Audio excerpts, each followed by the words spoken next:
RE 2020, nouvelle réglementation environnementale. Dès 2020, la RE 2020, déjà faussement appelée RT 2020 par habitude, se substituera à la précédente réglementation RT 2012 qui est actuellement en vigueur depuis janvier 2013. Cette nouvelle réglementation environnementale devrait voir se développer de nouveaux standards concernant la construction de bâtiments. Elle est née des échanges durant le Grenelle environnement. Cette confusion entre RT et RE explique les orientations de la nouvelle réglementation. Elles ne sont plus uniquement thermiques, mais environnementales. Surtout environnementales même. D'où la nécessité de bien parler de RE 2020. Voici plusieurs années que le groupe de réflexion bâtiment responsable 2020-2050, RBR 2020-2050, tente d'en définir les lignes cardinales. La notion d'empreinte carbone a fait son entrée dans la nouvelle réglementation. C'est un tournant historique en comparaison des précédentes RT de 2000, 2005 et 2012. La naissance du BEPO RE 2020 se focalise comme les précédentes réglementations,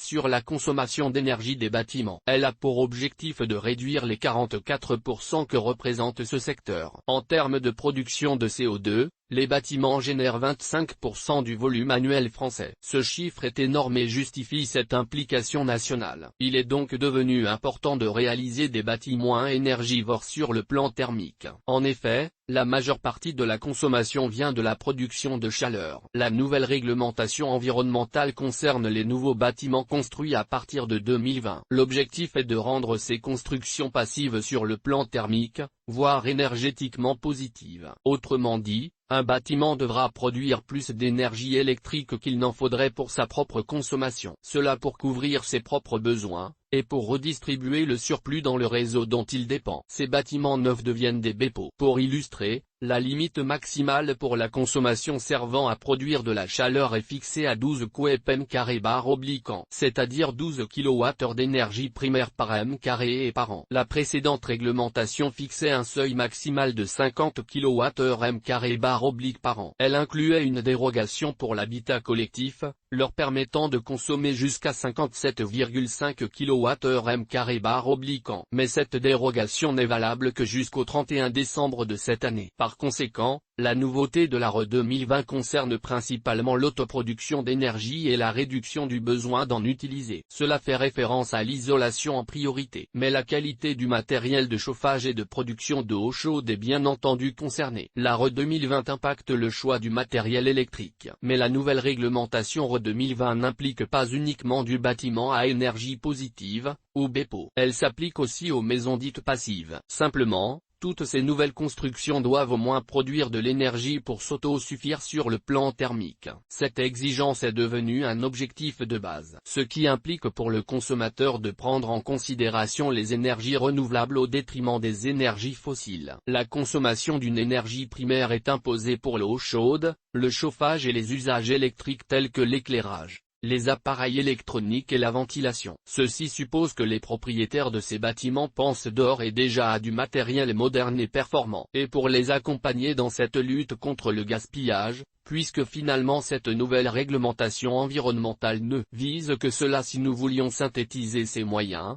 toute l'offre domotique avec ses modules de suivi, de détection et d'alerte concernant la consommation énergétique peut les accompagner très efficacement en aval. En amont, le matériel reste le point focal. Sont concernées les gammes suivantes: les capteurs solaires thermiques pour la production d'eau chaude, les panneaux photovoltaïques pour la production d'électricité, le chauffe-eau thermodynamique, les radiateurs intelligents, etc. L'empreinte carbone: certaines gammes sont respectueuses de l'environnement quant à l'empreinte carbone. En outre, leurs produits respectifs qui sont particulièrement performants. Par ailleurs, certains accessoires électriques vont devenir nécessaires ou très conseillés. Projetons-nous dans le cadre d'une économie d'énergie électrique qui passerait par le chauffage à bon escient d'une pièce de vie. Un thermostat programmable, une solution domotique, un détecteur de présence, un capteur solaire et crépusculaire pour utiliser l'automatisation des volets roulants. Cela permet de garder le confort thermique ou laisser entrer les rayons solaires pour favoriser une chaleur plus naturelle, etc. Notez que l'utilisation de la lumière chaleur naturelle est une des nouveautés nouveauté introduite par la RE 2020. Or, l'ouverture-fermeture des volets roulants connectés est le seul moyen d'en optimiser aussi loin la portée. Et d'un point de vue confort, il n'y a pas mieux non plus. Le principal poste de consommation électrique est en hiver. Cependant, la nouvelle réglementation environnementale RE 2020 n'a pas oublié de traiter le refroidissement du bâtiment en été. Pour garder l'exemple du sujet précédent, tout produit évoqué ci-dessus de façon générique reste pertinent pour refroidir. Aussi, leur installation produira vite les effets escomptés, et leurs prix sont tout à fait accessibles. Et pour tout ce qui est photovoltaïque,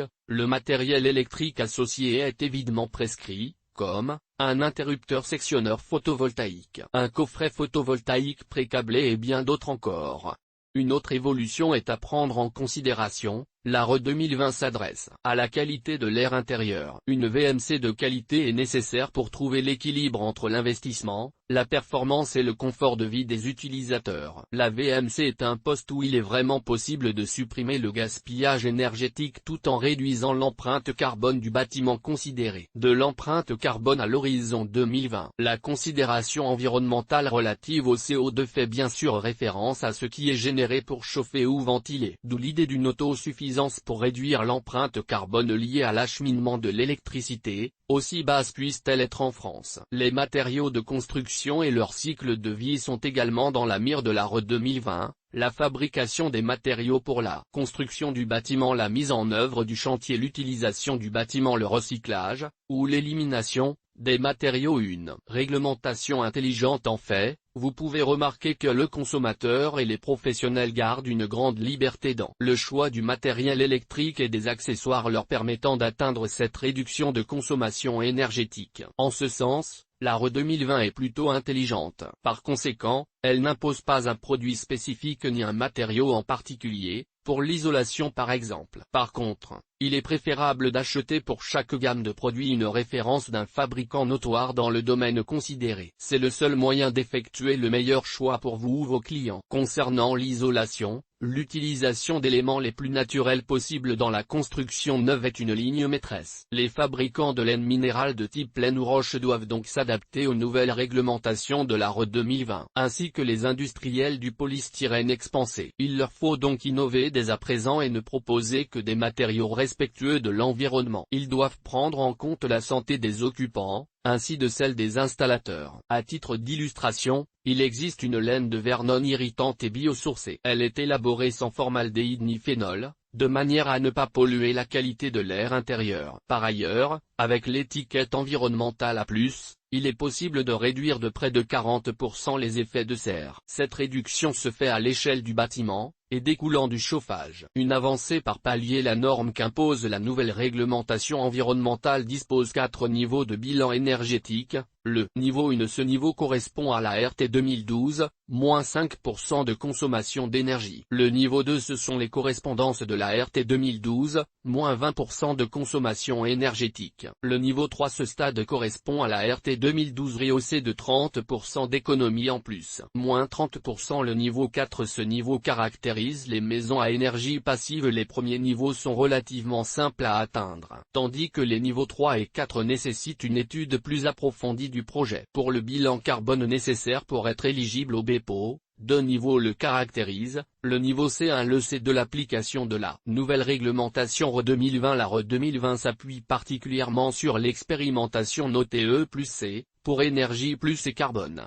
Elle est assurée par diverses associations, pour fixer les nombreuses exigences de cette nouvelle réglementation environnementale. Les professionnels en reconnaissent le bien fondé et l'intelligence de mise en œuvre. Cette reconnaissance mérite d'être soulignée. En effet, tous les nouveaux règlements ne sont pas toujours bien accueillis. La RE 2020 est mise en place en 2 étapes. Depuis 2018, coquetterie française, l'estampillage 2020 est déjà mis en œuvre depuis 2018, mais uniquement pour les bâtiments publics. À partir de 2020, la norme va concerner toutes les nouvelles constructions neuves, notamment les bâtiments domestiques. Saviez-vous que la RE 2020 intègre même la grille du portail dans sa perspective environnementale? Si vous achetez un portail neuf, profitez-en pour le rendre pilotable depuis votre smartphone. Autre domaine qui outrepasse le matériel électrique, la capacité du bâtiment à stocker du CO2 peut être inclue au projet. Aussi, l'installation d'un toit végétalisé fait partie des pistes envisageables. EGT